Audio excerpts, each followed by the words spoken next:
আমরা এই আন্দোলনকে বেগবান করে আমরা যেন আমাদের কাঙ্ক্ষিত এক দফা এক দাবি বাস্তবায়ন করে পরবর্তীতে এখানে সকল শ্রমিক স্থায়ী নিয়োগ হয়ে আমরা যেন সুখী জীবনযাপন করতে পারি।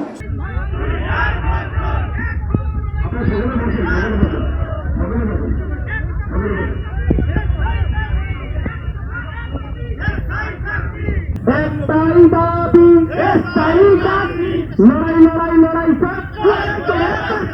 লড়াই লড়াই লড়াই চাই, লড়াই লড়াই লড়াই